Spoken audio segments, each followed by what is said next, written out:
on va pouvoir exploiter de 2 heures un petit peu descendantes et sans montage d'une telle intervention. Voilà, on verra si on peut vous les mettre à disposition si c'est important pour vous. Je vais peut-être les laisser. Je ne sais pas comment vous aviez prévu de commencer. Quelqu'un présentait tous les intervenants pour ce matin, c'est ça? J'avais prévu de laisser tout le monde se présenter, Alice, si tu, Ok. si Bon, tu veux. Camille, je te laisse la main maintenant et je lance la projection quand tu le souhaites. Vas-y, tu peux y aller. Ok. Donc bonjour à tous. Donc ravi d'intervenir ce matin. Alors je vais essayer de faire attention à parler toujours dans le micro. Si à un moment donné vous ne m'entendez plus, n'hésitez pas à le signaler tout de suite que je ne parle pas dans le vide, ce serait un petit peu bête. Donc le but de ce matin, comme l'a dit Alice, c'est d'un petit peu vous faire un focus sur l'initiative Vitamui, de revenir un petit peu plus en profondeur sur ce que c'est, ce que ça implique, le but de cette initiative, les acteurs aussi. Déjà pour vous redonner un petit peu les contours de l'initiative en elle-même, d'abord par rapport à toute la nébuleuse Vitam, parce que on peut concevoir que c'est pas toujours évident de s'y retrouver parmi les nombreux projets qui gravitent autour du programme. Mais aussi et surtout ce matin, le but c'est de vous montrer un petit peu ce qu'on fait, de vous expliquer un petit peu en détail les principes de l'interface, comment ils fonctionnent, et bien sûr de vous en montrer le plus possible. Alors du coup, avant que je démarre, on va peut-être effectivement se présenter rapidement puisqu'on est assez nombreux à parler ce matin. Donc je suis Camille Tadjer, je suis responsable de la coordination fonctionnelle du projet Vitam accessible en service. Je laisse la parole à mes camarades en commençant peut-être par Hervé par exemple, on va faire dans l'ordre de la slide. Tu le gardes, même si il est caché, quand tu l'as acheté, tu l'as gardé en même temps. Ouais, cool. Ça veut dire que ça marche. Qui? Allô? Est-ce que vous m'entendez? Là, oui. Oui, Hervé, on t'entend, oui. Je ne sais pas qui a parlé avant, par contre. Il y a quelqu'un qui parle, en fait, qui n'a pas dû couper son micro et ça... Voilà. Bonjour, je suis Hervé Strem, donc je suis Chief Product Officer chez Exeliance Archivage. Merci. Karim? Bonjour, bonjour à tous. Donc, je suis Karim Amara, archiviste au ministère de la Transition écologique et également product owner sur le projet VAS. Merci. Caroline? Bonjour, je suis Caroline Distriquien, je suis analyste métier à la DSI du CEA et je suis également product owner sur le projet Vitamine du CEA. Merci. Et Lorraine? Bonjour, Lorraine Béchard, donc archiviste et responsable fonctionnel de l'archivage au CINES et dans le cadre du projet Vitamui, donc je suis product owner moi aussi.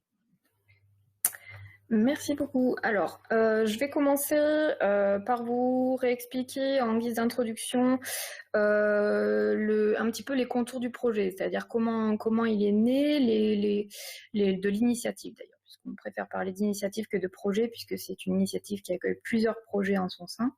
Voilà, donc vous expliquer comment l'initiative Vitamui est née, ce que c'est, les buts, les acteurs aussi, et comment on fonctionne, comment on travaille. Et après, je laisserai donc la parole à mes collègues pour rentrer un petit peu dans le vif du sujet, le cœur du sujet, c'est-à-dire le fonctionnement de l'interface en elle-même.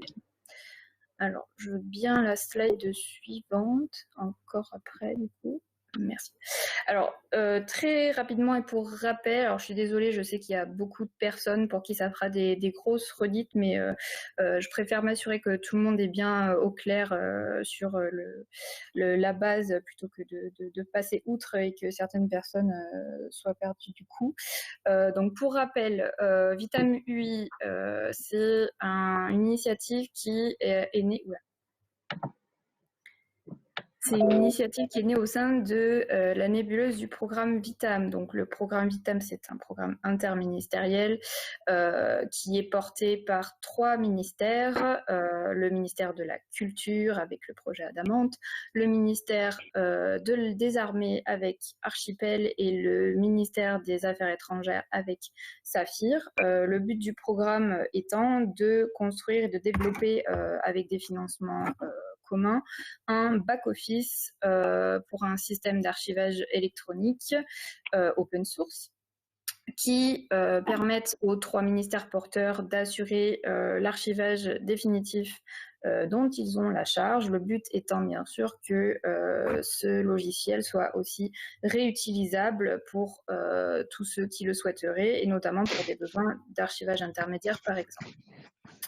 Ça, c'est ce que le programme propose et ce qu'il fait. Ce qu'il ne fait pas ou qu'il ne faisait pas, ou en tout cas à l'origine, c'est que on parle ici de back-office. La construction du front-office était donc laissée à la charge des porteurs du projet ou des réutilisateurs éventuels du logiciel. Le choix d'une infrastructure pour porter front-office et back-office étant aussi à la charge des partenaires ou des porteurs du projet. Donc, puisque, je l'ai dit à l'instant, le but du projet était, outre l'utilisation par les porteurs d'origine, la réutilisation la plus large possible, puisqu'on est sur un logiciel open source, comme vous le voyez sur le schéma, il y a beaucoup d'acteurs qui se sont rajoutés au projet à partir de 2015, le premier étant le ministère de la Transition écologique et solidaire. Le but, solidaire à l'époque, puisqu'il y en avait maintenant.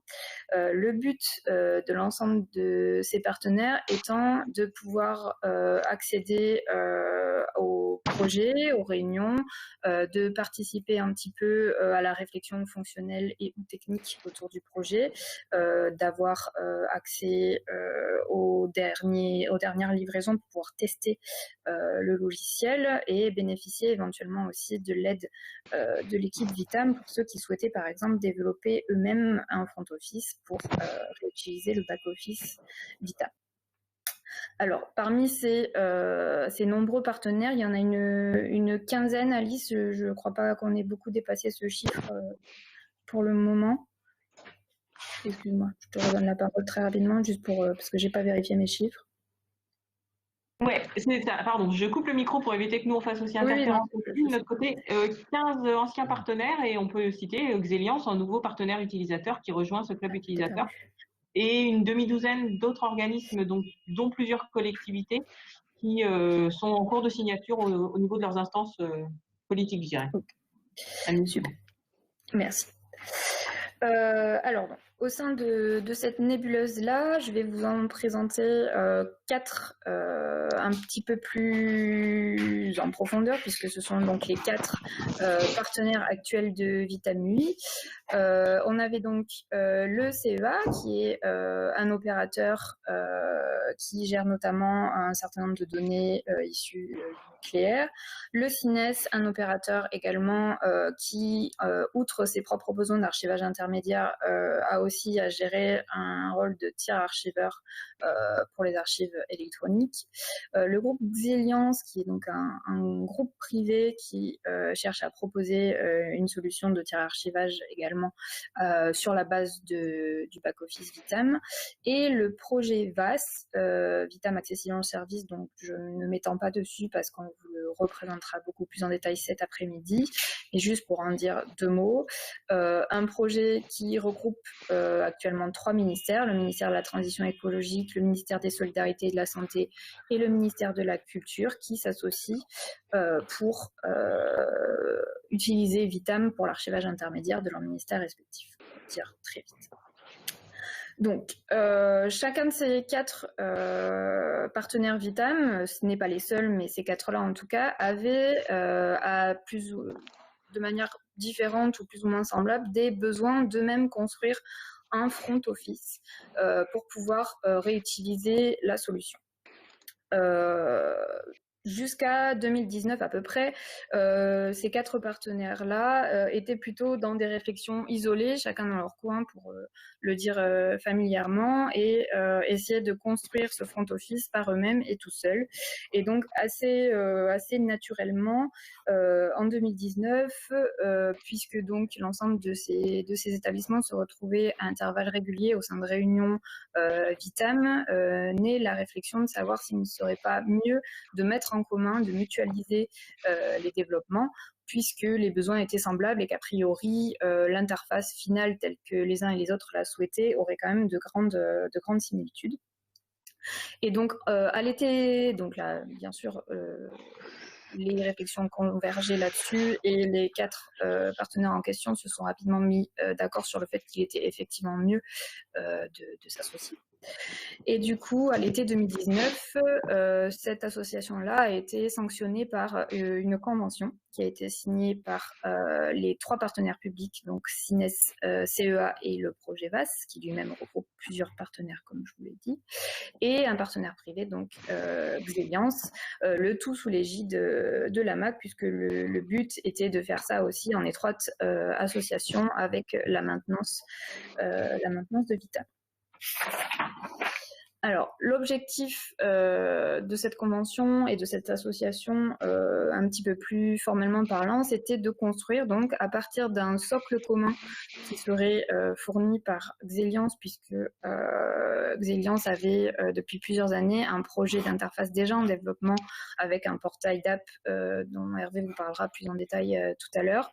Le but était à partir d'un socle commun, du coup basculé en open source par Xeliance, de se partager un petit peu la tâche et de construire un interface utilisateur open source qui réunisse à la fois les fonctionnalités d'administration, aussi bien techniques que fonctionnelles, mais aussi qui permettent d'avoir une interface de gestion métier qui permettent aux archivistes de travailler correctement sur leur plateforme.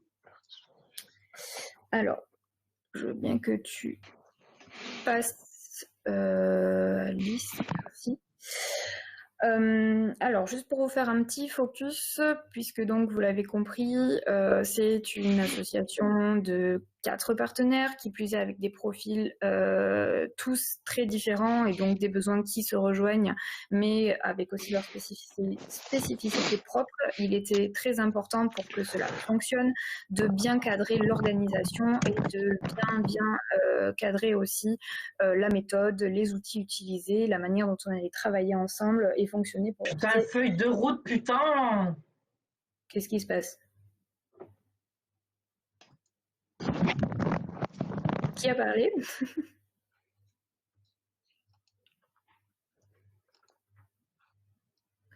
Bon, je continue.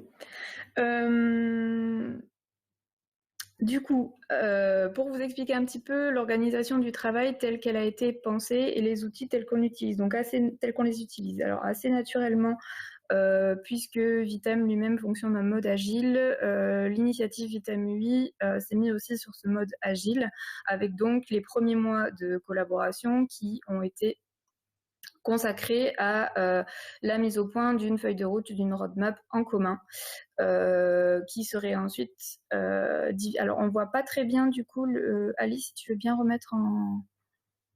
Oui, excuse-moi Camille, j'en profitais pour couper les micros parce qu'on m'a signalé des interférences pas mal aussi, puis parfois on oublie. Donc je coupais, je remets. Excuse-moi Camille. Pas de souci. Donc du coup, une feuille de route commune aux 4 projets qu'on allait tout simplement se redécouper, chacun prenant en charge un certain nombre d'épiques à développer pour une mise en commun plus tard, au cours du projet. À côté de ça, on a aussi choisi un petit peu des principes de design et de construction de l'interface en commun pour éviter le manque de cohérence entre les différents bouts de l'interface qui allait être construit.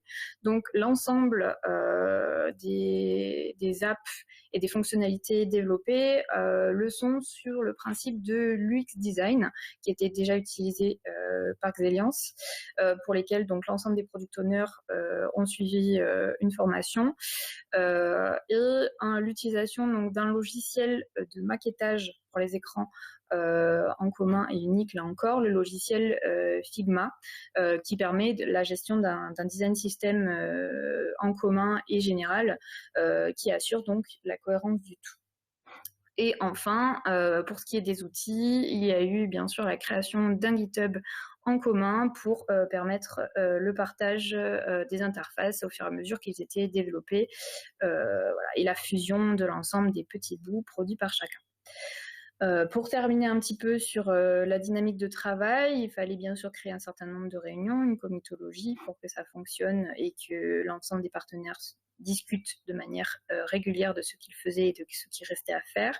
Donc le travail est centré sur ce qu'on a appelé un comité de cohérence, fonctionnel qui a lieu tous les mois et qui est doublé d'ailleurs d'un comité technique pour les aspects techniques de l'initiative. Donc ce comité, il est constitué de tous les PO, donc des 4 PO pour les 4 partenaires, du chef de projet VAS et d'un représentant de la MAC, avec le but d'assurer un petit peu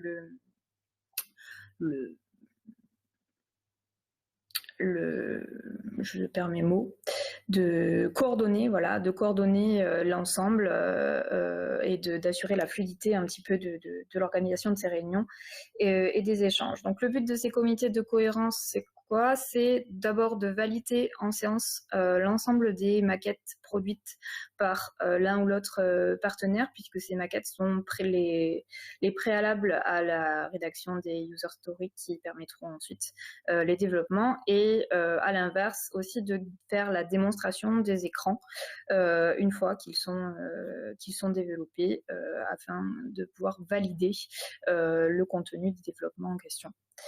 À côté de ça, donc, des livraisons régulières du code sont faites par chaque partenaire, le tout étant mis en commun sous l'égide de la MAC, et l'ensemble des partenaires est chargé de réaliser la recette de ce qui est développé par les autres, afin éventuellement d'en rediscuter également en comité de cohérence en fonction de ce qui aura été vu et compris.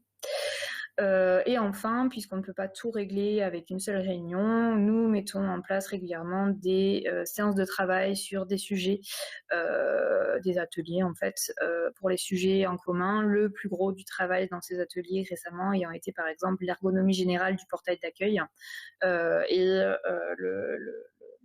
la finalisation du design système commun aux 4 partenaires. Voilà. Et donc sur cette organisation-là, nous travaillons depuis un petit peu moins d'un an maintenant. Il y a un certain nombre de livraisons qui ont déjà été faites par Xeliance, le CINES, le CEA et VAS.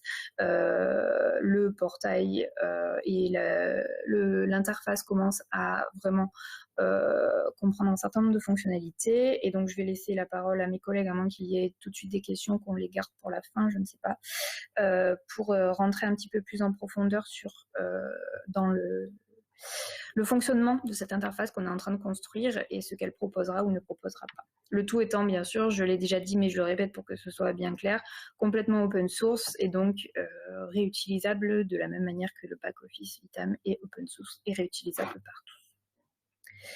J'ai fini en ce qui me concerne. Merci Camille. Est-ce qu'il y a d'ores et déjà des questions ou on enchaîne? Je crois que c'est Hervé après. Est-ce que certains ont des questions? Alors, j'ai eu une main levée. Est-ce que vous pouvez... Oui, allez-y. Si ça marche, c'est Anne-Jolie du service historique de la Défense.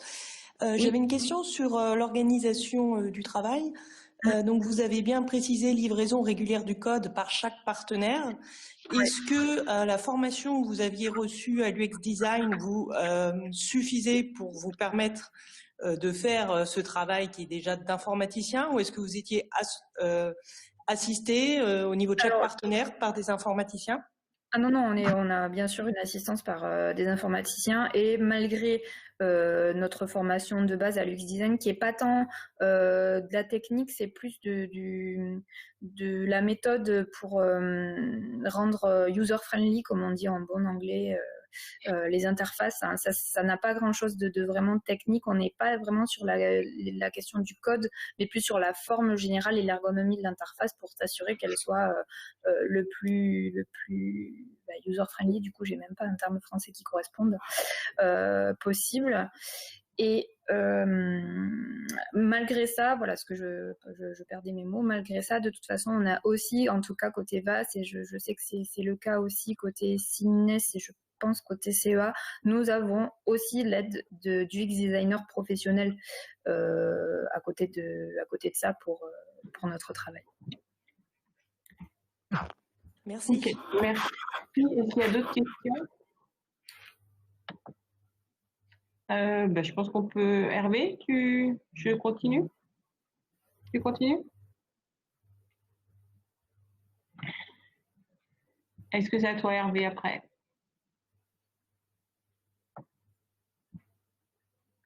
Normalement, oui. Je coupe le micro de mon côté. Merci Camille. Hervé, es-tu connecté et peux-tu parler? Alors, je crois que tu es parti. Peut-être que c'est ça. Vous avez dû Hervé. couper mon micro. Ok, Hervé, c'est bon? Est-ce que vous m'entendez? Oui. Ah, super. Je vais partager mon écran si tu voulais supprimer Ok, le. alors j'arrête le mien. C'est bon, vas-y. Voilà.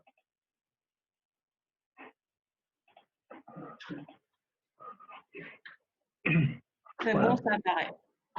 C'est bon, ça apparaît. Voilà, donc merci Camille pour cette introduction. Donc, je vais rentrer dans le corps du sujet qui sont les fonctions VitamUI. On va commencer par présenter les concepts clés de l'application, puis les fonctions qu'on a séparées en 3 groupes fonctionnels.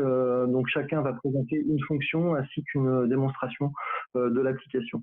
Je demanderai simplement à la personne qui bip toutes les 30 secondes de pouvoir couper son micro, s'il vous plaît. Donc en fait, le positionnement de VitamUI est d'assurer quelque part la convergence entre 2 référentiels, qui est un référentiel documentaire assuré par le socle Vitam et un référentiel d'utilisateur qu'on a implémenté sur la base d'une autre initiative open source importante qui est CAS, qui est Centralization Authentication Services, qui est l'équivalent d'un Active Directory qui permet de gérer des grosses populations d'utilisateurs et d'assurer la sécurité des accès. Donc VitamUI assure la convergence entre le document qui est dans Vitam et l'expérience utilisateur qui est assurée par la partie VitamUI. Donc VitamUI, c'est pas qu'un logiciel, c'est plus un écosystème d'interface utilisateur qu'on va appeler des apps, comme des applications. Voilà. Mais c'est également, donc en fait, VitamUI propose déjà un catalogue d'applications et va s'enrichir dans l'année qui vient, mais c'est surtout un framework en fait de développement qui permet à n'importe quel utilisateur de pouvoir développer ses propres interfaces sous la base effectivement d'un design system, project design, et d'un ensemble d'une stack technique en fait qui permet de réaliser le développement. Alors quand on parle d'un portail. Je vais juste interrompre. Quel est ton numéro? Je crois que tu es par téléphone. Pour que je coupe les 2 autres téléphones qui sont connectés de manière à améliorer le son, mais pour ça, j'ai besoin de savoir quel est ton numéro. Le mien finit par 3533. Ok, 3533. Donc, je coupe les 2 autres pour éviter les interférences, mais sans te couper à toi la parole. Excuse-moi, c'est bon. Voilà. Merci, c'est gentil. Donc en fait, quand on parle de portail et d'écosystème, on n'a rien inventé. Vous voyez à l'écran un portail qui est celui de Google, donc de la Google Suite. Donc en fait, on va retrouver la fonction très célèbre de Google Connect, qui est l'équivalent du Facebook Connect. Et à partir du moment où un utilisateur est authentifié à la solution, il a un accès direct à un écosystème d'applications. Qui est produit par Google ou produit par des partenaires via une marketplace. Voilà. Visiblement, la coupure des micros ne fonctionne pas très bien. Non, mais c'est ça. Voilà. Donc, on retrouve... Ce sont les ajouts, excuse-moi. Je le fais au fur et à mesure. C'est bon. Voilà. Merci. On retrouve ce type de portail actuellement sur beaucoup de plateformes du marché, donc celle de Microsoft avec Office 365 ou sur les suites Atlassian qui contiennent Jira, Confluence, etc. Donc c'est vraiment comment on peut centraliser les accès et gérer des droits au niveau d'une plateforme d'accès avec une fédération d'identité. Donc la première fonction que propose VitamUI, c'est ça, c'est bien un module d'authentification qui est basé sur la solution CAS, qui est extrêmement robuste en termes de sécurité et très capacitive. On a certaines implémentations de CAS pour des opérateurs téléphoniques ou des banques qui peuvent avoir plusieurs millions d'utilisateurs qui s'authentifient via la solution. Et à partir du moment où l'utilisateur est authentifié, il va pouvoir accéder à une ou plusieurs apps dans l'écosystème VitamUI. Donc c'est première fonction importante qui paraît anodine en fait, qui est extrêmement importante pour la sécurité, pour pouvoir déployer ce type de solution. Alors quand on parle d'une app, qu'est-ce que c'est concrètement? Alors une app, c'est un module fonctionnel autonome qui va être interfacé avec le portail. Donc, dans notre jargon, le portail va être un fournisseur d'identité pour des apps qui seront des fournisseurs de services et automatiquement, les authentifications dans une app seront réalisées avec le portail Vitam.UI. Ce qu'on appelle du SSO, donc c'est un SSO interne au produit. Une app va avoir un périmètre qui est centré sur un objet métier. Un objet métier, ça peut être un document, ça peut être un utilisateur, ça peut être un groupe de profils, ça peut être une organisation. Et on va faire en sorte que l'app gère bien cet objet métier, qu'elle fasse que ça, donc qu'elle fasse assez peu de fonctions, dans une interface homme-machine normée, c'est-à-dire qu'on passe d'une app à une autre app, on ne change pas d'univers, et elle est adaptée à un type d'utilisateur. Donc le type d'utilisateur dans le monde de l'archivage en général est extrêmement hétérogène. On peut avoir des utilisateurs finaux, des archivistes, des administrateurs techniques, des paramétreurs, etc. Donc on aura des apps qui sont complètement adaptées au type d'utilisateur et qui nous permettra de bien séparer les rôles entre les niveaux de privilège des différents utilisateurs. Donc ces apps qui sont représentées par des écrans, donc des IHM, donc communiquées via des API avec les fonctions back-office, donc de Vitam bien entendu, de CAS et potentiellement d'autres back-office qui peuvent être des référentiels externes par exemple ou des GED si on souhaite créer des apps interfacées avec des GED. Donc on utilise le standard de communication des API de Vitam, donc avec une authentification robuste par certificat et le langage REST pour pouvoir communiquer entre les apps et les fonctions back-office. Donc en synthèse, une app c'est un peu plus qu'une IHM, donc ça en contient une, ça contient une IHM qui est centrée sur un objet métier et un type d'utilisateur. Ça permet d'assurer automatiquement les fonctions d'accès humaines à l'application, mais également technique aux fonctions back-office. Et ça utilise les API des fonctions back-office. Et dans certains cas, on peut développer des API spécifiques à certaines apps. Donc c'est un peu plus qu'une IHM, c'est un ensemble technique homogène qui permet d'assurer une fonction modulaire. L'architecture de Vitam.UI se superpose à celle de Vitam, elle n'est pas adhérente, hein, on peut utiliser un Vitam seul sans Vitam.UI.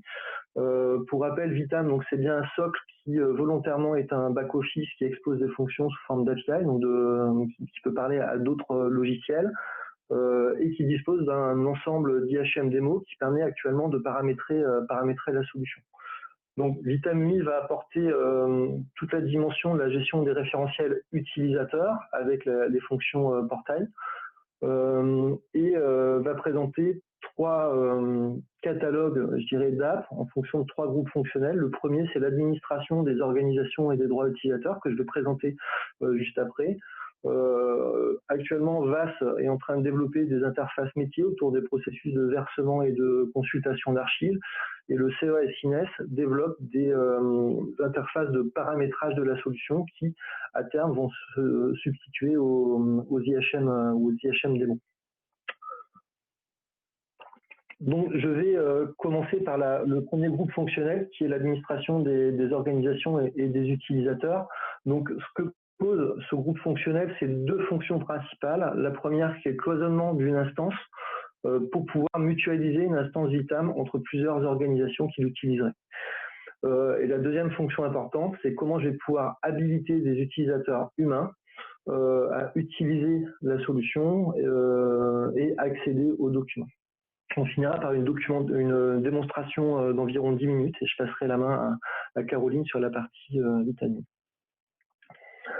Donc la deuxième fonction très importante après les fonctions d'accès que j'ai présentées en introduction sont la fonction de mutualisation d'une instance. Donc vous savez certainement, Vitam actuellement est conçu selon une architecture dite multi-tenant. Donc un tenant est un silo de données parfaitement étanche par rapport aux autres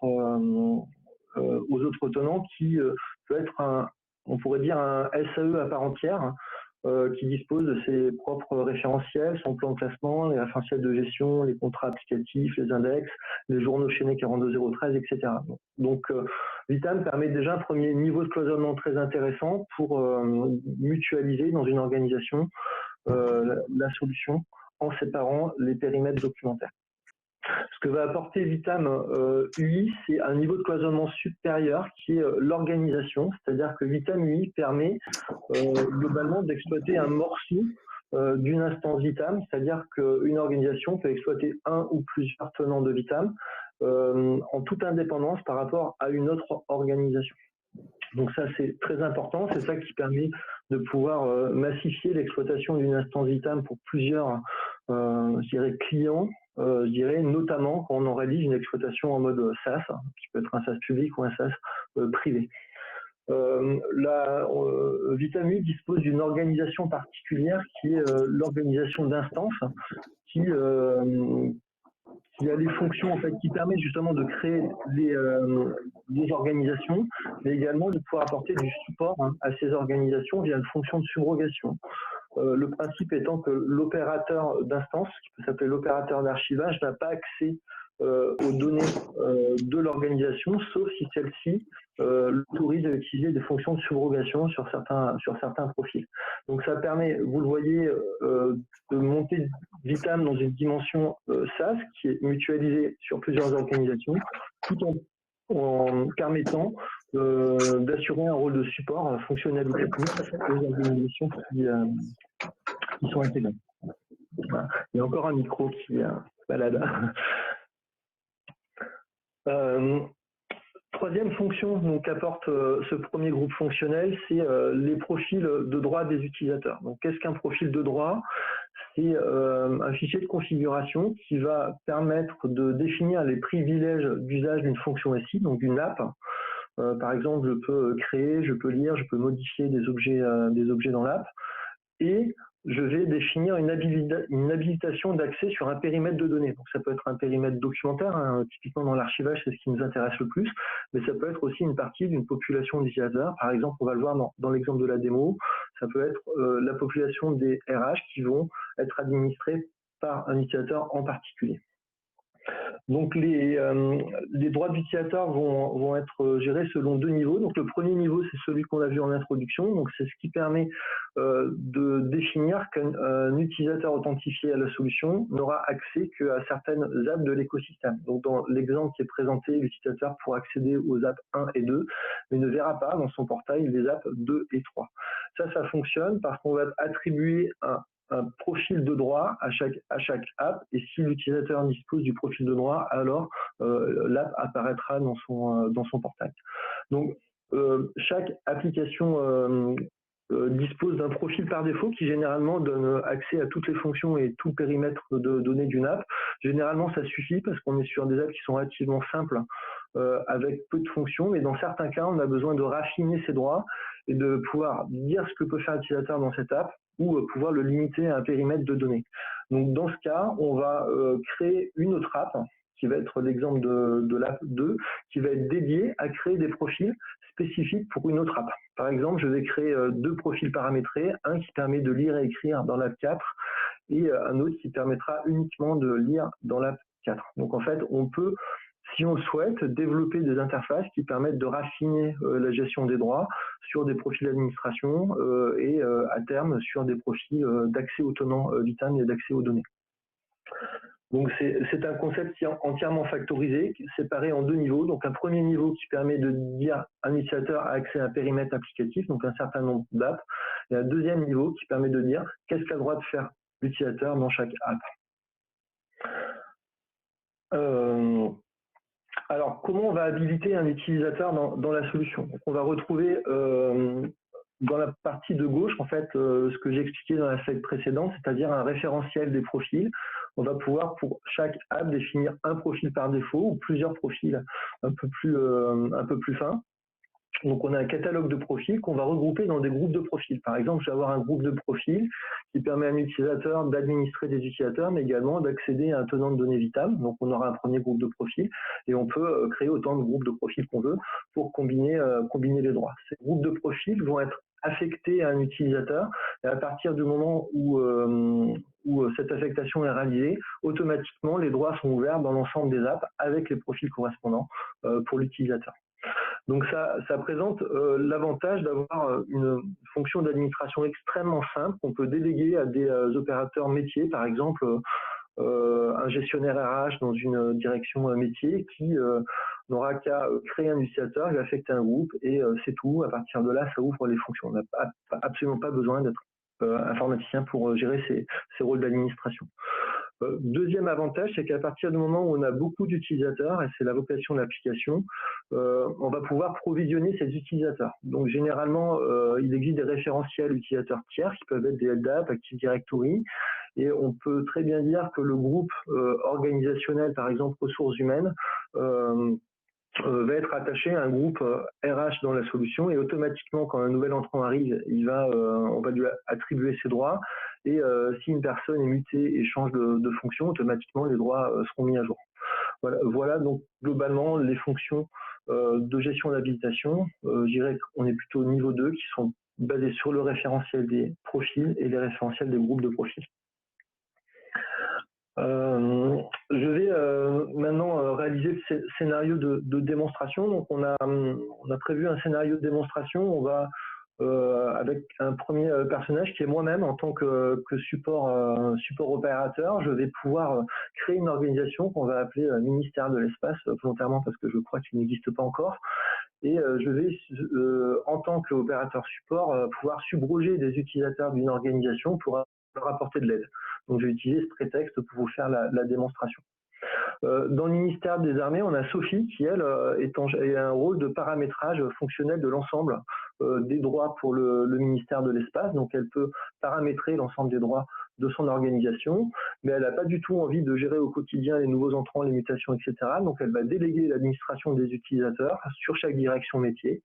Et notamment pour les RH, elle va déléguer ce rôle à Kevin, qui fait partie du support informatique et qui n'a pas du tout accès aux documents des RH, mais a pour rôle de pouvoir créer des utilisateurs RH. Donc Kevin sera en capacité de créer Sarah, qui est une nouvelle entrante et qui aura la fonction de gestionnaire RH et qui aura, elle, accès au dossier du personnel.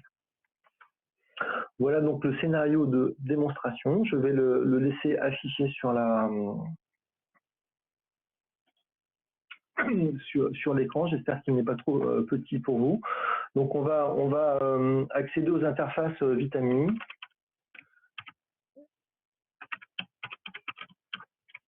Avec mon compte, moi je suis Hervé support opérateur. Donc j'ai un login, puis je vais saisir un mot de passe de manière traditionnelle. On pourrait également substituer ces fonctions avec un module de single sign-on en fait pour automatiquement authentifier les utilisateurs à la solution.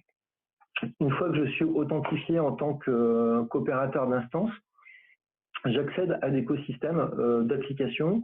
Chaque application est représentée sous forme de tuiles. Donc en tant qu'opérateur d'instance, j'ai accès à deux fonctions particulières qui sont les fonctions de subrogation de droits et les fonctions de gestion des organisations. Donc la gestion des organisations me permet en fait de créer une organisation cross-tenant vitam.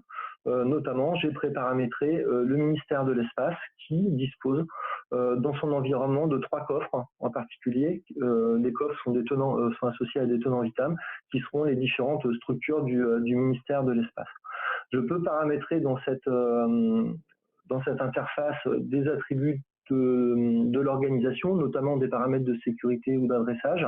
Je peux paramétrer les connexions SSO si je veux interfacer mon système d'authentification, paramétrer l'identité graphique de l'organisation, par exemple le logo du ministère de l'Espace et paramétrer ses couleurs pour être corporate et dans sa charte graphique, et on va retrouver l'ensemble des fonctions historiques, donc quels ont été les paramétrages qui ont été réalisés sur le ministère de l'Espace. Voilà. Donc ces fonctions ont été pré-paramétrées pour le besoin de démo. Maintenant, je vais subroger le rôle de Sophie qui va, elle, paramétrer des droits dans l'organisation pour Kevin et Sarah. Donc je vais aller dans l'application de subrogation des utilisateurs parce que le ministère de l'Espace m'a autorisé à le faire. Et je vais retrouver un administrateur fonctionnel qui est Sophie, qui a été paramétré dans le ministère de l'Espace. Donc, l'application me demande de me réauthentifier cette fois-ci dans le contexte du ministère de l'Espace. Donc, je vais hériter des droits de Sophie, mais toutes les opérations que je vais réaliser dans ce contexte, vont être logués en mon nom propre. Donc on voit que Sophie n'a pas l'accès aux mêmes apps que moi, parce que ça dépend de son groupe de profil. Elle pourra avoir des niveaux de privilèges assez élevés, puisqu'elle peut créer des utilisateurs de type administrateur, puisqu'elle va devoir créer Kevin, peut créer des groupes de profils, elle peut créer également des profils d'administration, c'est-à-dire on peut limiter les droits de Kevin en tant qu'administrateur sur l'organisation. Donc, le besoin de Sophie, c'est donner des droits à Kevin pour qu'il puisse créer des utilisateurs RH. Donc, on a dû créer 2 groupes de profils. Dans le domaine des RH, je vais les filtrer. On va retrouver un groupe qui permet d'administrer les utilisateurs RH et un autre groupe qui est l'utilisateur RH, donc le gestionnaire qui va accéder au dossier du personnel. Donc là, j'ai préconfiguré les 2 groupes pour le besoin de démonstration, mais si on avait besoin de créer un autre groupe, c'est assez simple. Je vais créer un groupe, je lui donne un nom avec une description. On va définir quelles applications sont accessibles dans ce groupe. Donc, je vais choisir une application, par exemple, groupe de profil. Si cette application est liée à un tenant de données Vitam, c'est-à-dire est sur un droit spécifique à un tenant, on devra sélectionner ce tenant et le profil qu'on a configuré dans ce tenant. Donc, je rajoute une première application, puis je vais rajouter une deuxième application, par exemple mon compte. Je vais rajouter une troisième application, enfin autant que je veux. J'ajoute et quand j'ai terminé, j'ai créé mon groupe de profil. Donc Sophie a fait son travail, après configurer les droits sur 2 groupes de profils. Maintenant, elle a besoin de créer Kevin et de lui attribuer le groupe administrateur RH pour qu'il puisse créer son utilisateur Sarah. Donc, Sophie va aller dans l'application d'administration des utilisateurs. On va retrouver un certain nombre d'utilisateurs. Elle voit tous les utilisateurs de l'organisation. J'ai préconfiguré Kevin, qui est affecté à un groupe admin RH. Voilà. Si je devais créer un autre administrateur, je créerais un Kevin 2 qui serait admin avec une adresse email. Je vais lui attribuer un groupe. Donc ici, Sophie voit l'ensemble des groupes qui ont été configurés dans l'organisation ministère des Armées. C'est normal, elle a les droits les plus élevés dans l'organisation et elle va affecter un groupe administrateur RH. Voilà, c'est fini. Elle a octroyé les droits à Kevin. Elle peut ensuite, si elle le souhaite, donner les coordonnées de Kevin et gérer des paramètres d'authentification, par exemple une authentification forte. Voilà, donc en fait, en 3 étapes, je peux créer un utilisateur, j'affecte l'utilisateur à un groupe de profils, je lui donne une adresse et éventuellement des paramètres d'authentification. Voilà, donc là, Sophie a fini son travail, elle a créé les 2 groupes de profils pour Kevin et Sarah et elle a créé un administrateur qui est Kevin. Maintenant, je vais arrêter ma session de subrogation et je vais subroger les droits de Kevin pour voir quel droit il a dans l'application.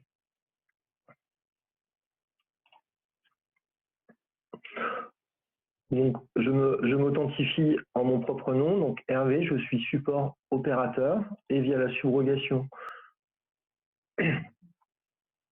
dans le ministère de l'Espace, je vais retrouver Kevin, qui est admin RH, que je subroge.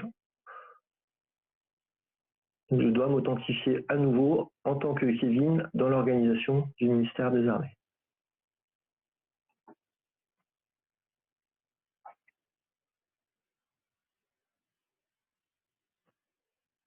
Voilà. Donc je vois que Kevin est extrêmement limité dans ses droits, il ne voit qu'une tuile, il a droit uniquement de créer des utilisateurs dans le domaine RH, donc il va rentrer l'interface que Sarah, sauf que comme il ne peut voir que l'utilisateur RH, il verra uniquement que deux personnes, donc j'ai créé Sarah qui, elle, a un groupe de droits qui est utilisateur RH. Donc si je devais créer un autre utilisateur, par exemple Brigitte,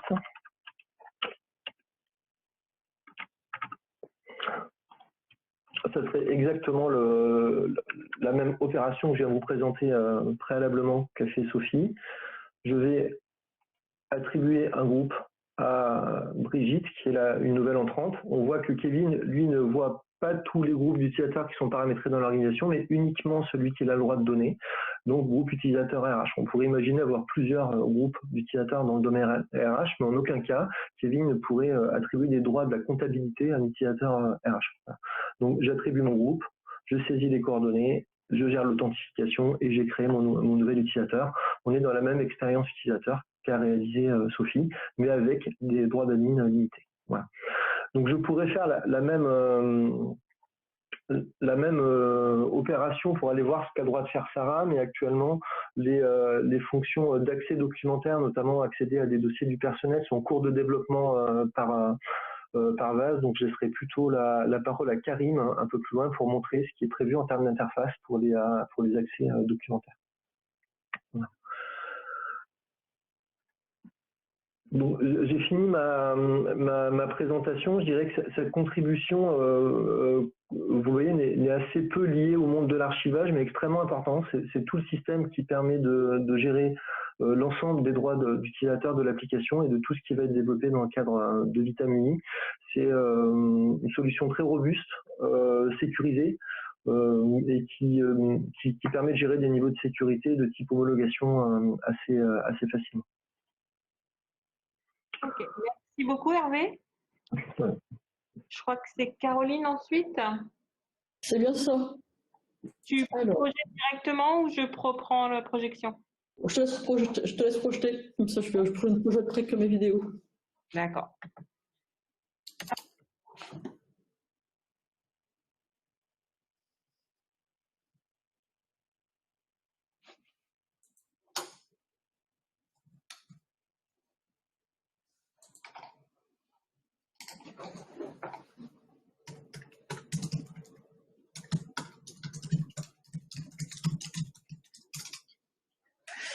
Ah, voilà, c'était bon. Hop, on remonte. Encore et encore une. Voilà. Donc bonjour, moi je vais vous parler plus particulièrement de l'administration fonctionnelle, donc des interfaces d'administration fonctionnelle sur lesquelles a travaillé le CEA notamment. Donc c'est des interfaces qui sont à destination des administrateurs fonctionnels et techniques du back-office Vitam. Ces interfaces, elles ont été développées sur 3 axes fonctionnels, donc 3 axes d'objets métiers. Donc les référentiels, donc la gestion des référentiels, tout ce qui est la gestion des opérations et des audits, et tout ce qui est certaines fonctions d'administration technique. Plus particulièrement, c'est permettre à un administrateur technique de lancer des recherches en langage JSON assez simplement. Donc là, tu peux passer à la suivante. Voilà. Donc, les fonctionnalités que vous avez dans la partie administration, donc ce sont toutes celles-ci. Donc en bleu, tout ce qui sont la gestion des référentiels. En rouge, tout ce qui est la partie gestion des opérations et des audits. Et donc en jaune, la partie d'administration technique. Donc je vous ai mis avec les petits logos ce qui est développé par chacun. Donc vous voyez qu'il y a une partie développée par le CEA, d'autres par le CIDES, et enfin d'autres par VAS. Voilà. Tu peux passer, voilà. Donc là, au niveau du CEA, notre projet donc, il s'appelle Vitamine, donc cette partie-là s'appelle Vitamine. Nous avons eu deux phases de développement. Une première qui a eu lieu de janvier à juillet, mi-juillet, avec une livraison au programme Vitam qui a été intégrée et qui est d'ailleurs maintenant disponible, qui peut être téléchargé, vous pouvez télécharger les fonctionnalités. Une deuxième phase de développement a commencé mi-juillet, elle se terminera mi-novembre. Donc elle sera livrée à Vitam mi-novembre pour une version disponible début décembre. Si tu veux passer à la suivante. Donc la fameuse phase 1 qui s'est terminée mi-juillet. Dans cette phase, on a développé certains référentiels que sont les formats de fichiers, les contrats d'accès, les contrats d'entrée, les contextes applicatifs, les profils de sécurité, l'ontologie et les services agents. On a également développé un certain nombre d'audits et d'opérations. Ce sont les opérations de sécurisation, les relevés de valeur probante et les audits. Donc toutes ces fonctionnalités sont déjà disponibles, elles ont été intégrées par les équipes Vitam et elles sont d'ores et déjà disponibles. Ce qu'on prévoit la suivante, ce qu'on prévoit de déployer, de finir de développer et de livrer pour mi-novembre, c'est les deux derniers référentiels que sont les règles de gestion et une partie des contrats d'accès, le journal des opérations et un audit qui n'avait pas été développé dans la première phase, qui est l'audit correctif. Et enfin, on aura la fameuse appli app de requête DSL. Donc maintenant, je vais faire une petite démo. Donc je vais vous montrer deux choses différentes. Donc la partie contrat d'accès, donc qui est un référentiel, gestion des contrats d'accès, et je vais vous montrer aussi les opérations de sécurisation. Alors.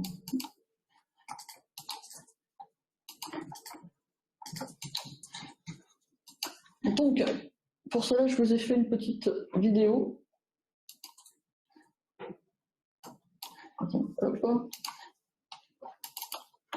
Donc, comme vous voyez, vous êtes donc sur mon application. Donc, vous avez une partie référentielle, vous avez une partie audit et opération, une partie administration technique, et vous retrouvez les fonctionnalités que vous a montré Hervé.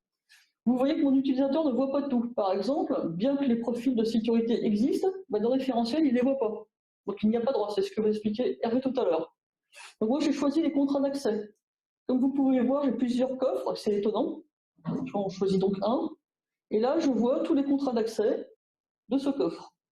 Donc, en gris, les contrats d'accès qui ne sont pas, qui sont inactifs, et en vert, les contrats d'accès actifs. Je peux faire une recherche sur un contrat d'accès. Et je peux donc également le consulter, comme vous a montré Hervé. Donc, vous voyez, c'est exactement la même IHN qu'Hervé. Vous a montré Hervé tout à l'heure. Donc, je peux voir tout ce qui concerne le contrat d'accès, test 14. Je peux également le mettre à jour. Vous voyez, j'ajoute une lettre dans la description et le bouton enregistrer, c'est automatiquement dégrisé. Et je vois en bas quand le contrat d'accès a bien été mis à jour. Je vais vous montrer pour un deuxième contrat d'accès. Donc là, je passe dans les usages et services. Donc comme vous voyez, je n'ai pas tous les usages. Et je vais choisir des usages. Et je vais enregistrer. Le but de ces IHM, c'est vraiment, comme disait au départ, c'est vraiment de proposer quelque chose de user-friendly. Donc on n'a pas besoin de connaître le langage JSON pour créer ou modifier des contrats d'accès. Donc maintenant, je vais vous montrer la création d'un contrat d'accès. Donc je rentre un nom, une description. Je choisis de laisser tous les accès, d'autoriser les filtrages. Je choisis de ne pas choisir tous les services producteurs. Donc je choisis les services producteurs liés à mon contrat d'accès. Vous voyez, si je ne choisissais pas tous les usages, il me propose une liste. Sinon, j'ai tous les usages. Je peux choisir des droits d'écriture. Je peux choisir des notes de consultation. Qu'est-ce que mon contrat d'accès me permettra de lire? Et donc là, vous voyez, j'ai mon arbre et je choisis que ce contrat d'accès permettra de consulter la partie arbre 3. Donc vous voyez, mon contrat d'accès est bien créé. Donc c'est tout pour celle-ci. Et alors la deuxième, qui est les opérations de sécurisation. Donc je suis de nouveau, voilà, je choisis toujours mon coffre, ça sera CE test. Donc là j'ai toutes les opérations de sécurisation, je peux filtrer par type d'opération. Donc là le cycle de vie des unités. Je peux faire un filtre par date.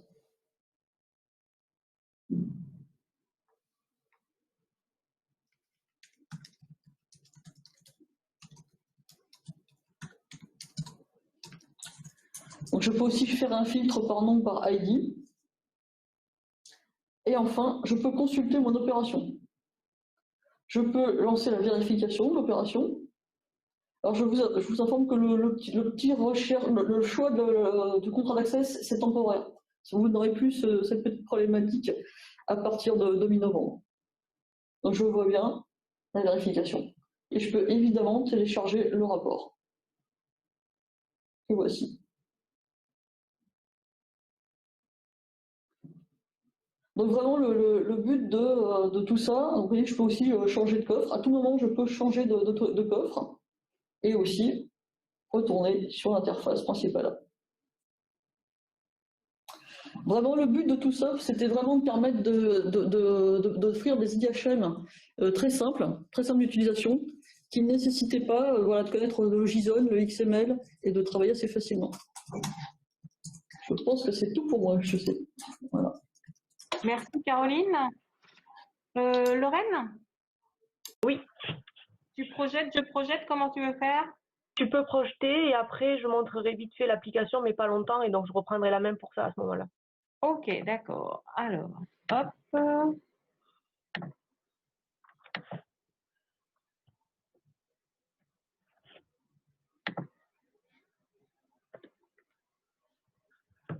Ah, et il y a un morceau qui manque.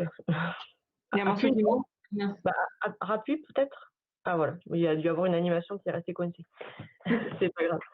Donc moi, dans la suite de Caroline, je vais vous parler aussi d'une brique d'administration fonctionnelle et donc d'une partie des référentiels que sont les référentiels des profils d'archivage et des profils d'unité archivistique. Donc c'est la brique dont a pris la charge le CINES. Donc chez nous, le nom du projet, on a appelé ça le projet Pastis, et donc on y a trouvé quand même une signification. Donc c'est pour profil d'archivage simple pour le traitement de l'information en CEDA.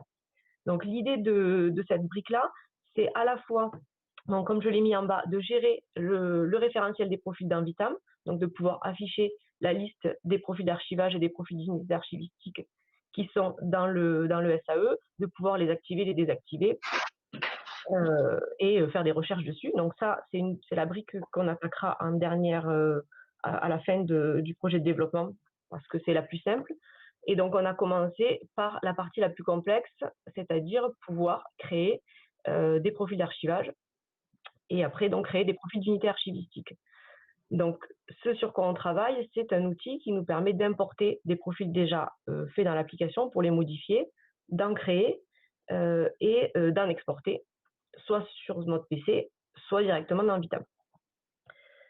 Donc aujourd'hui, ce qui a été développé et qui est en cours de livraison côté Vitam, c'est la génération de profils d'archivage, donc autant dans l'import, dans la création que dans l'export. Ce qui viendra après et qu'on va attaquer donc là à partir de la rentrée, c'est la génération de profils d'unité archivistique. Et dans un troisième temps, on fera toutes les liaisons avec Vitam, donc à savoir les appels à Vitam pour pouvoir, dans l'application, charger directement le référentiel des services agents pour pouvoir saisir des données, enfin pour pouvoir afficher les données du référentiel des services agents et les utiliser dans le profil d'archivage. Pareil pour les règles de gestion et pouvoir aussi afficher l'ontologie de Vitam quand on a fait des extensions à cette ontologie, pouvoir les utiliser dans des profils d'unité archivistique. Et donc aussi en dernière partie, toute la partie affichage du référentiel des profils qui sont chargés dans Vitam. C'est ce qui se fera en fin. Donc, et aussi, donc en bonus, ce sur quoi on a travaillé, c'est aussi un visualisateur du CEDA 2.1. Donc ça, c'est les développeurs qui se sont un peu amusés pour arriver à mieux maîtriser le CEDA. Ils ont décidé d'en faire un visualisateur et donc on va voir aussi dans le cadre du Vitam UI comment on pourrait intégrer ça dans les briques de Vitam UI. Je veux bien récupérer la main pour partager mon écran et montrer l'application. Ok, hop, c'est bon. Allez, super, merci. Alors, hop. Voilà, est-ce que vous voyez tous? Ça arrive, je pense. Voilà, c'est bon. Hop, mon écran. Donc là, on est sur l'application de Pastis. Alors pour l'instant, ce qu'on a vu tout à l'heure qu'a présenté Hervé et Caroline, on était sur l'ancien design du portail qu'on est en train de refondre. Karim tout à l'heure va vous montrer des maquettes plutôt avec la vision du nouveau portail. Et nous, du coup, l'application Pastis, elle est entre les deux. On a commencé à intégrer des choses. Donc on a le bandeau qui est en place, mais par exemple, il n'y a aucun logo. Enfin voilà, c'est encore brut, mais c'est pas le cœur. L'essentiel, c'est ce que l'appli permet de faire, à savoir des profils d'archivage. Et donc, on voit qu'on a découpé le CEDA en différents onglets, l'entête, avec la liste, du coup, l'arborescence des métadonnées qui sont présentes dans le profil. Et sur la partie droite, ici, la liste des métadonnées avec pouvoir les éditer, leur remplir du contenu et paramétrer les cardinalités et éventuellement poser des commentaires. Donc, je vous montre les autres onglets. Par exemple, sur l'arborescence, donc on peut ici avoir une arborescence d'unités d'archives. Et si on veut rajouter des métadonnées, on a aussi la possibilité de rajouter des métadonnées. Je ne vais pas forcément rentrer dans le détail et prendre plus de temps parce qu'il y a une session qui est prévue spécialement demain pour montrer l'application Pastis et peut-être que certains d'entre vous y sont inscrits. Donc là, c'est vraiment à haut niveau, rapidement pour vous montrer ce que ça fait. Ici, on a la fonctionnalité où on peut importer un profil et là, on peut exporter notre profil. Et donc, quand on l'exporte, ça ne marche plus aujourd'hui. Ah si, ils sont en bas. Voilà. Et donc là, du coup, on a généré un profil d'archivage en RNG que l'on pourra à la main, tant que c'est pas relié, charger d'un Vitam dans l'interface démo. Bon, ça ne va pas s'ouvrir. C'est pas grave. Voilà, c'est tout pour moi, Alice, sur la partie Pastis. Ok. Merci beaucoup, Lorraine. Et donc, Karim, qui est à côté de moi, va poursuivre. Tu peux arrêter la projection. C'est bon. Et je reprends la projection.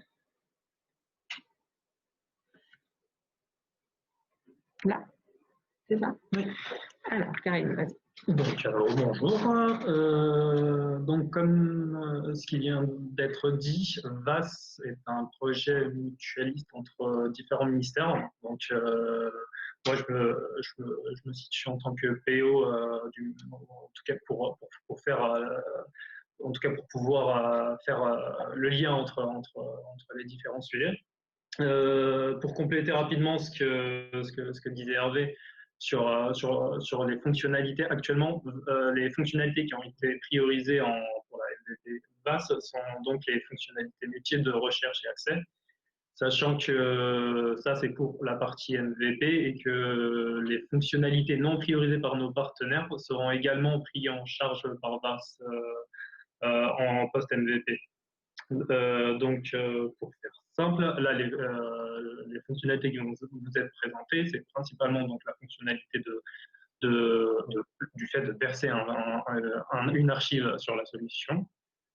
Puis, je vous montrerai également la démonstration du fait de faire une recherche simple et avancée sur la solution Vitamus. Le seul point à ajouter, donc, c'est que ce sera des présentations assez rapides par rapport aux maquettes qui sont dans la partie démonstration. En après-midi, on aura en tout cas, ça sera on parlera de façon plus approfondie sur le projet VAS. Et on aura des démonstrations un peu plus poussées sur le sujet. Les fonctionnalités MVP VAS, pour revenir dessus, qui vont être développées en MVP, sont donc ce que vous pouvez voir, la première interface issue donc de la première version d'interface graphique Vitamui.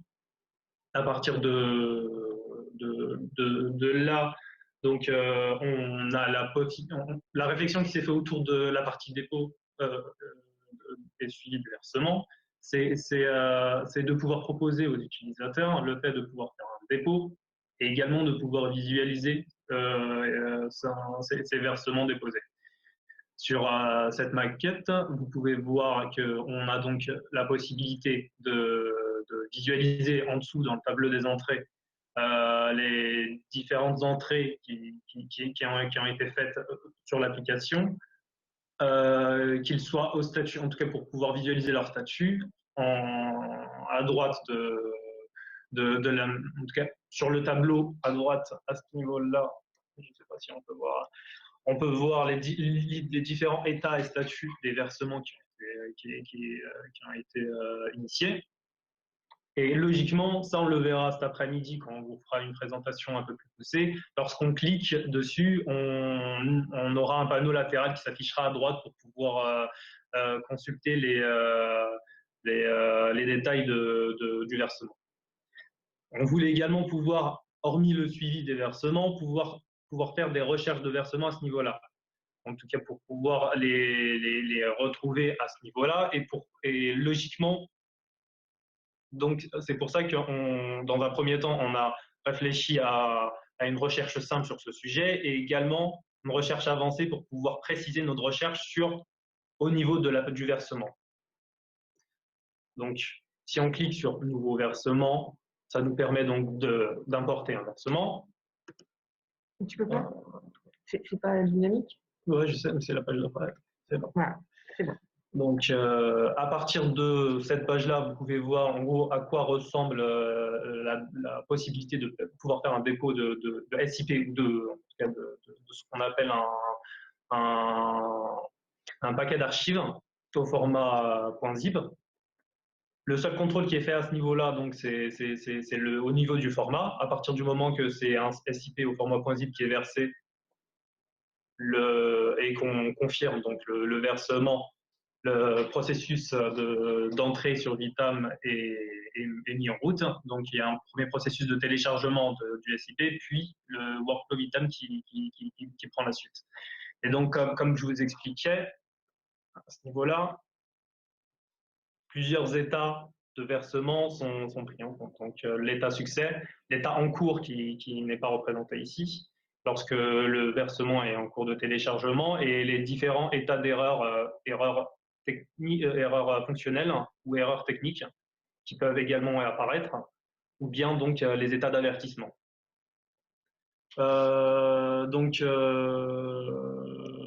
Actuellement en MVP, ce qui constitue la MVP base, ça serait de pouvoir donc de faire un dépôt et pouvoir suivre son versement, sachant qu'en parallèle, en tout cas en post-MVP, lorsqu'on aura en post-MVP, il faudrait de notre côté pouvoir proposer une fonctionnalité de troubleshooting des différentes données de suivi. Donc ça sera par la suite. Et donc à ce niveau-là, sur cette fonctionnalité, on a la possibilité de rechercher sur le versement et de suivre les versements. L'autre grosse fonctionnalité qui a été développée, en tout cas qui est en cours de développement du côté de base, c'est la possibilité de pouvoir faire des recherches, en tout cas des recherches simples et avancées sur les UA qui ont été versés sur la solution, sur Vitam. Donc là, ce que vous pouvez voir, c'est l'interface à partir de ce que disait Lorraine, la nouvelle interface graphique de Vitam.ly. Et à ce niveau-là, vous pouvez voir, là je vous fais une présentation assez partielle, mais elle sera plus précise cet après-midi lorsque vous aurez l'occasion. C'est plus un teasing qu'autre chose. Donc, sachant que tout le monde n'est pas là, on vous mettra tout à disposition de toute façon, parce qu'on avait dû limiter les inscriptions. Donc, on en dit quand même pas mal. Oui, c'est vrai. Donc, ça, rapidement, c'est donc ce que vous pouvez voir en tant qu'interface qui est actuellement en UI Design, en train d'être imaginée pour pouvoir accéder à l'archive, à savoir la recherche simple et la recherche avancée, et puis, bien sûr, la recherche à partir de l'arborescence à gauche. Voilà, je m'arrête ici pour ne pas trop en dire sur ce sujet. Hormis ces fonctionnalités-là, juste avant de passer à ça, les fonctionnalités métiers qui seront également développées au niveau de VAS pour la MVP. Il y aura également la partie import et export des arbres de positionnement et des plans de classement. Et en termes de recherche, comme ce qu'on vient de voir, on aura donc la recherche simple et avancée, comme je viens de vous le montrer, recherche d'inversement à partir de suivi des entrées, à partir de l'application dépôt et suivi des versements, recherche à partir de l'arborescence et en croisant les différents critères de recherche avec la recherche avancée, et enfin l'export en tout cas de pouvoir récupérer, de télécharger, d'exporter l'archive, le DIP. Enfin, donc, on passe à la roadmap. C'est moi. Donc, pour rapidement résumer tout ce qui vous a été dit jusqu'à présent, on vous propose une sorte de bref aperçu de ce qui s'est fait jusqu'à là et ce qui se fera sur la période en tout cas début du projet jusqu'à la fin estimée du projet. Comme Camille vous le disait en début de présentation, en tout cas le début de ce projet Vitamui a été initié en juillet-août 2019 avec le début des échanges entre les différents contributeurs. Il y a eu en décembre la rédaction de l'accord de contribution. Et donc, c'est ce qui s'est fait en 2019. Et le projet concrètement a commencé donc début 2020. Donc, comme vous pouvez le voir, c'est pas si loin ancien que ça. Le début des développements a commencé donc déjà au mois de février. Il y a eu la mise en place du socle technique et des premières livraisons de fonctionnalités admin de Xeliance. Et en février, le début des développements du côté CEA et CINES, mais donc c'était le début du développement du côté VAS. Et donc la deuxième partie de 2020, qui a vu dans un premier temps la livraison du lot 1 du CEA avec ses fonctionnalités de référentiel. En octobre, la livraison en octobre-novembre, je pense, la livraison du lot 1 sur les profils d'archivage du CINES. Et donc, en décembre, en fin de cette année, la livraison prévue des fonctionnalités de dépôt et suivi des versements et de l'accès recherche de PASS. Et également une livraison de l'eau du côté CEA pour compléter ce qui s'était fait par rapport à ce que Caroline disait tout à l'heure, la fonctionnalité règles de gestion, sur les règles de gestion et des fonctionnalités pour compléter celle du contrat d'accès. Et donc 2021, les objectifs pour la nouvelle année vont être principalement donc de mettre à disposition Vitamui à vos partenaires. En tout cas, ça va coïncider avec la R16 Vitam. Donc, cette mise à disposition est prévue à partir du mois de février à peu près. Donc, à partir du mois de février, on aura concrètement un outil Vitamui en production chez des partenaires et qui pourra être utilisé mais, par rapport aux fonctionnalités d'MVP prévues. Et donc, pour la fin de l'année, concernant la fin d'année, on espère pouvoir proposer donc, les fonctionnalités de livraison en V2. Là, je parle de V2 en tout cas, suite au MVP. La deuxième phase de développement sur les fonctionnalités annexes seront livrées logiquement en fin d'année 2021. Voilà. Pour VAS. Pour VAS. Oui. Merci Karim. Ce que je voulais rajouter sur la roadmap Vitamui, c'est qu'à terme, je dirais évidemment, mais ça va toujours mieux en le disant sans doute, c'est que l'IHM démo que vous pouvez connaître actuellement sur le back-office Vitam sera au fur et à mesure abandonné au profit de Vitamui. Et donc l'IHM démo sera décommissionné en tant que tel pour ne plus utiliser, ne plus proposer à chaque livraison des releases de Vitam UI avec. Voilà, donc tout ceci sera mis à votre disposition, ce qui nous laisse aussi, merci à tous, du temps pour échanger et poser des questions. Il faut en profiter, ils sont tous là autour des ordinateurs, je dirais, donc n'hésitez pas à poser des questions si vous en avez. Aussi bien en utilisant la fonction donc main levée que sur le Framapad si vous ne pouvez pas, si vous n'avez pas de micro par exemple. Voilà, est-ce que vous avez des questions?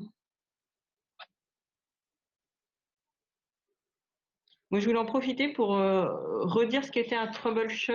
Je crois que ça a été utilisé à un moment. C'est une analyse d'erreur. Je ne sais pas si, enfin, je me permets de le dire parce qu'il y a quelques mois, c'était des mots que moi, j'employais pas et que je ne connaissais pas. Donc voilà, je préfère, on fera peut-être un glossaire à un moment ou un autre de ces termes-là. Voilà, c'est un processus pour analyser les erreurs et qui sera donc une fonctionnalité proposée au moment du versement. Oui, mais à terme, on l'a dans la feuille de route des développements vitamines. Pour faire simple, c'est la fonctionnalité qui permettra de gérer les entrées, de pouvoir, par exemple, s'il y a une erreur technique en pause, de pouvoir la relancer, de remettre en tout cas de mettre des états de pause dans le Go. Okay. Le CINES avait une question ou une remarque, peut-être d'ailleurs. Oui, bonjour Alice, c'est Nicolas. Oui, bonjour Nicolas. Vous m'entendez? Oui, un peu loin. Puisque tu parles anglais, qu'est-ce que ça veut dire roadmap? Feuille de route. Merci. Comment vous l'employez les uns les autres? Feuille de route, mais je pense que au fur et à mesure, en effet, c'est le terme qui semble le plus parlant pas aux archivistes, sans aucun doute, mais aux acteurs autour des projets. Aux différents intervenants des projets. Est-ce qu'il y a d'autres commentaires, questions, remarques? Oui. Anne-Robert, allez-y. Oui. On ne vous entend pas pour l'instant. Alors, ça ne fonctionne pas. Anne, pourtant. Est-ce que votre micro fonctionne bien?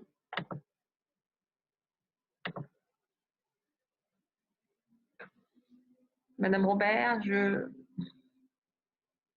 alors sinon sur le Framapat, si vous aviez une question, une remarque. Est-ce qu'en attendant, il y a d'autres questions, en attendant qu'on puisse ou avoir... J'entends pas du tout pour l'instant, Madame Robert.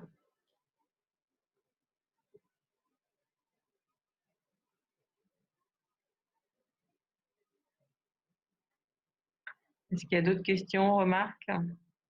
Oui, Mehdi. Oui, bonjour à tous. Moi, j'ai une petite question, peut-être idiote, mais donc on est bien d'accord que les livraisons des IHM Vitam et les livraisons des différentes releases de Vitam, c'est deux choses bien différentes. Non. C'est deux choses. Elles ne sont pas corrélées l'une et l'autre. C'est-à-dire, est-ce qu'on peut prendre juste les IHM sans forcément à chaque fois mettre une nouvelle R17, R18 de Vitam, ou enfin, j'en sais rien. Est-ce que c'est toujours lié? Je n'ai pas de réponse précise. Marion était là tout à l'heure, connectée. Peut-être qu'il y a une réponse. Je ne sais pas si vous m'entendez. Oui. Alors, pour le moment, c'est des livraisons un petit peu, on va dire, décorrélées, il me semble. Parce que on a un paquet Vitam UI, je pense, qui est propre actuellement et qui est livré avec une ER13. Donc, on a un paquet sur le GitHub qui est propre à Vitam UI pour le moment. Mais la cible, c'est vraiment enfin, c'est une cible pour le moment qui n'est pas encore atteinte, c'est dès qu'on livre une nouvelle version de Vitam, on est pour le moment l'IHM démo et un Vitam UI intégré comme on a l'IHM démo. Et à terme, on ne livrera qu'une release Vitam avec un Vitam UI et plus d'IHM démo. Après, donc, pour le rythme sera identique, en effet. C'est-à-dire que pour l'instant, on est sur le même rythme de livraison des différents paquets, Vitam Back Office ou Vitam Front Office, enfin donc les Vitam UI. Après, sur l'usage et l'implémentation dans les différents projets, je ne suis pas sûre qu'on ait d'éléments, Marion, et ça mérite qu'on se pose la question en interne. Ta question, Mehdi, c'était si par exemple vous avez un projet qui est parti sur une ER13 et qu'on livre Vitam UI qui correspond à une ER15 ou une ER16, enfin plus ultérieurement, est-ce que vous pouvez l'implémenter et des choses comme ça? Ça doit être plutôt ça ta question. Oui, c'était ça, c'était de savoir en fait si à chaque fois qu'on voulait avoir une nouvelle version de Vitam UI, du coup, il fallait absolument qu'on ait la dernière version de Vitam qui était livrée. Et du coup, c'est bien deux choses différentes. On doit installer Vitam UI chez nous. Enfin, Vitam UI, c'est comme Vitam. Enfin, j'ai du mal à... C'est indépendant en termes d'installation. C'est-à-dire que vous pouvez avoir que Vitam Back Office, que Vitam, enfin oui, quasiment que Vitam Front Office, il n'y a pas trop d'intérêt. Les deux et par paquet, voilà. Après, la question bien différente. Des suivis de version. Ouais, ça dépendra des fonctionnalités de Vitamui. De toute façon, pour le moment, Vitamui est livré avec un paquet R13. Nous, on n'a pas encore fait la mise à niveau avec une R14 ou une R15, pour être totalement transparent. Du coup, c'est installable qu'à partir d'une R13. Après, tant que les fonctionnalités de Vitamui, enfin qu'appelle Vitamui dans le back-office correspondent au socle technique, par exemple R13, voilà, c'est simplement suffisant pour le moment. C'est quand il y a des appels de fonctionnalités, par exemple R15 ou R16, mettons, sur les audits de sécurisation, ce qu'on va livrer en R15, bien sûr, il faudra avoir, si Vitamui en tant que front appelle ces fonctionnalités-là, bien sûr, il faudra avoir une R15. Mais là, actuellement, ce front office est conforme avec une R13, avec les fonctionnalités d'une R13. Voilà. Donc, du coup, ce que tu me dis, c'est que... Il n'y aura aucun problème pour l'installer en R14, mais en tout cas, par rapport à ce qu'il appelle comme service Vitam. Et même en R15, je pense qu'il n'y aura pas de problème tant qu'il ne fait pas appel aux nouvelles fonctionnalités d'une release postérieure. Ok. Je sais pas si c'est clair. Oui, c'est très très clair. Du coup, ce que tu me dis, c'est que là, si on installe une R13, on peut déjà utiliser les IHM de Vitamui qui ont été développés par le CEA c'est ça. Alors que si tu as une R9, il faut faire une montée de version. Mais voilà, mais si tu installes un Vitam R15 actuellement, voilà, il n'est pas livré avec Vitamui. Je pense qu'il faut faire l'installation supplémentaire. Très bien. Voilà. Merci beaucoup. Ouais. Est-ce qu'il y a d'autres questions?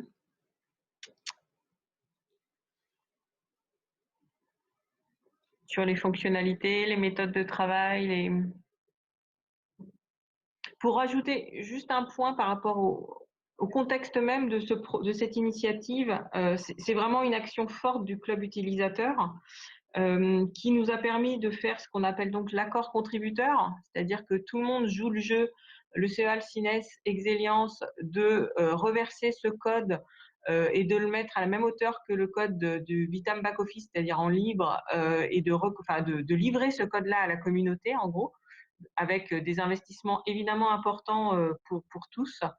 Donc déjà, moi, c'est un grand merci. Et puis surtout, ça montre que ces IHM vont permettre de répondre à des besoins métiers qui vont être dans de multiples contextes. Et c'est une chance également, évidemment, pour le projet Vitam Accessible en service qui s'appuie sur ces travaux-là pour son offre interministérielle de services. Alors, le CINES, oui. Oui, Alice, c'est encore moi, Nicolas. Puisque tu viens de parler de ça, et que donc il y a 4 acteurs qui développent, actuellement dans Vitamui principalement, je sais qu'il y a d'autres acteurs qui aimeraient bien rentrer dans le cadre du club utilisateur et dans le développement, pourquoi pas, puisque plus on a besoin de ressources, mieux c'est. Est-ce que tu peux nous dire si c'est toujours ouvert, si c'est en cours? C'est toujours ouvert. La difficulté parfois, c'est de signer cette convention de service utilisateur pour rentrer dans le club utilisateur. Mais oui. Après, le défi que vous aurez et qu'on accompagnera, je dis vous en tant que membre de cette initiative Vitamui, c'est de savoir comment intégrer des nouveaux contributeurs qui prendront le chemin, le projet en route et qui devront ne pas remettre en question, je dirais, ce sur quoi vous êtes mis d'accord et pouvoir rediscuter à l'inverse et avoir une place dans ce qui reste à faire. Mais oui, c'est tout à fait possible.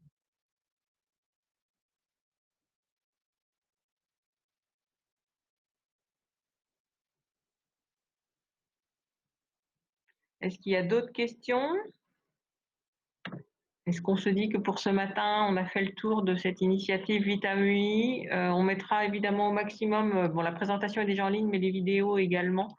On verra au fur et à mesure, tout ça sera disponible et enrichira le site internet.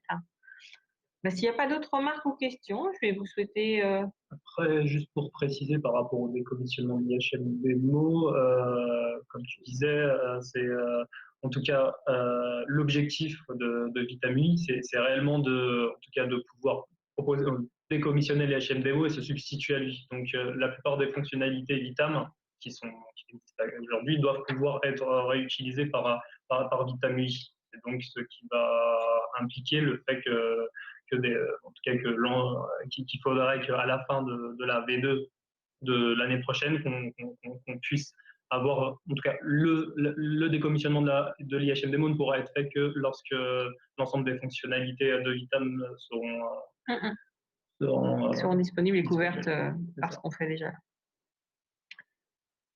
Merci à tous.